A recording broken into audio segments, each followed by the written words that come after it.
So আজকে কিছু join এখানে আমি ভিডিওতে দিচ্ছি। হ্যাঁ, জয়েনগুলো কী করে করাচ্ছি সেটা দেখো। আর স্টুডেন্টসরা যারা আছে একটু ভালো করে খেয়াল করো যে কীভাবে জয়েনগুলো হচ্ছে। তো এখানে বিভিন্ন রকম জয়েন আছে। প্রথমটা যেমন হু দিয়ে করতে হবে, সেকেন্ডেরটা হচ্ছে হুইচ দিয়ে, থার্ড আছে হুজ দিয়ে করতে হবে, ফোর্থে আছে হোয়ার দিয়ে করতে হবে, আর ফিফথ এটা হচ্ছে এটাও হু দিয়ে করতে হবে। তো আমি জয়েনগুলো একে একে করে দিচ্ছি, তোমরা দেখো যে কীভাবে হচ্ছে জয়েনগুলো। জয়েন অর্থাৎ কি, দুটো বাক্য আছে, ফার্স্ট একটা বাক্য, সেকেন্ড একটা বাক্য, এই দুটো বাক্যকে যোগ করতে হবে একটা। যেমন এখানে দিয়েছে, এক্ষেত্রে হচ্ছে হু দিয়ে জয়েন করতে হবে। এখানে বলছে a boy came to me yesterday, he is my classmate. তাহলে এটাকে আমরা হু দিয়ে কী করবো, হু দিয়ে কী করে করবো? তো জয়েন করতে গেলে একটা জিনিস খেয়াল রাখতে হবে যে বাক্যটা যেন মিনিংফুলি হয়, যেটা দিয়ে জয়েন করবো সেটার সঙ্গে যেন সামঞ্জস্যপূর্ণ থাকে। মানে এটা বলছে যে একটা বালক, যে এ boy came to me yesterday, একটা বালক গতকাল এসেছিল আমার কাছে, হি ইজ মাই ক্লাসমেট, সে হয় আমার সহপাঠী। তো এখানে হু দিয়ে কী করে করবো? হু মানে হচ্ছে যে, যখন আমরা প্রশ্ন করবো তখন হু এর মানে হয়ে যাবে কে, কিন্তু এখানে যখন জয়েন করবো এটার ক্ষেত্রে আমাদের হু এর মানেটা হয়ে যাবে কি, হু এর মানেটা হয়ে যাবে যে। তাহলে এক্ষেত্রে লিখবো এইভাবে অ্যান্সার, যে এ বয় হু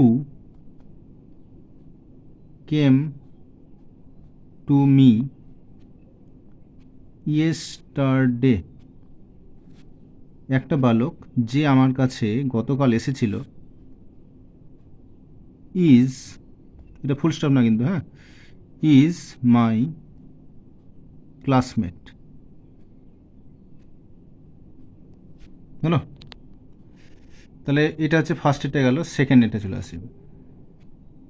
সেকেন্ড এটা বলছে the book is lost, I bought it from the book fair. বইটা হারিয়ে গেছে, আমি বইটা বইমেলা থেকে কিনেছিলাম। তাহলে এটা হচ্ছে হুইচ। হুইচের মানে কি, হুইচের বাংলা মানে হচ্ছে যেটা। তো এটা আমরা কি করে করব, যে আমি একটা বই কিনেছিলাম যেটা আমি হারিয়ে ফেলেছি, অথবা বইটা হারিয়ে ফেলেছি যেটা আমি বইমেলা থেকে কিনেছি। তাহলে এটা এইভাবে করব, যে the book is lost which I bought, BUGST, bought from the book fair. হলো?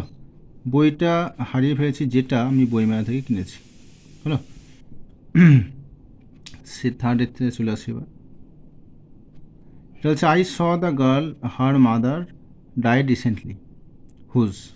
তাহলে বলছে আমি বালিকাটাকে দেখেছিলাম বা মেয়েটিকে দেখেছিলাম, তার মা সাম্প্রতিককালে মারা গিয়েছেন। তাহলে এটা হুজ দিয়ে করতে হবে, হুজ মানে হচ্ছে যার। তাহলে এইভাবে করবো আমরা, I saw the girl whose mother, যার মা আর কি, হুজ মাদার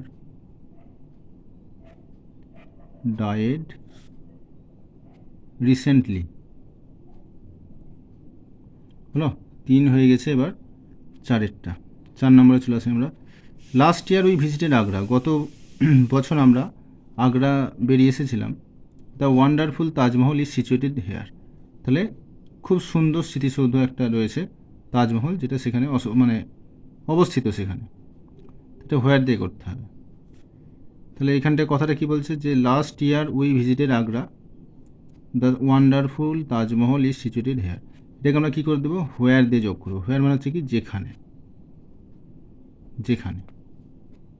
তাহলে এটা জাস্ট সিম্পল এভাবে করবো, যে last year we visited Agra where, মানে হচ্ছে যেখানে, where the wonderful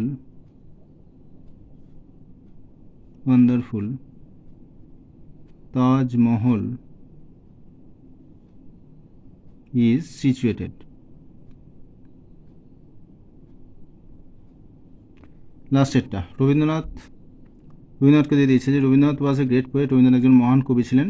he compost Gitanjali, তিনি গীতাঞ্জলি রচনা করেছিলেন বা লিখেছিলেন। তাহলে এখানে হু দিয়ে করতে হবে, হু মানে হচ্ছে কি যে। তাহলে এটা এইভাবে করব, রবীন্দ্রনাথ, এটা অনেকভাবেই করা যায়, এটা একভাবে করছি, Rabindranath who was a great poet, who was a great poet composed Gitanjali. হলো, তো রবীন্দ্রনাথ যে একজন মহান কবি ছিলেন, গীতাঞ্জলি রচনা করেছেন বা লিখেছিলেন। তাহলে এটা আমাদের 5টা আজকে জয়েন দিয়ে দিলাম। তো এই 5টা জয়েন কীভাবে হচ্ছে সেগুলো আমি দেখে দিলাম, কোনটা কি জয়েন হচ্ছে কি দিয়ে। তো এইগুলো তোমরা কোশ্চেনটা টুকে না দেখে প্র্যাকটিস করো।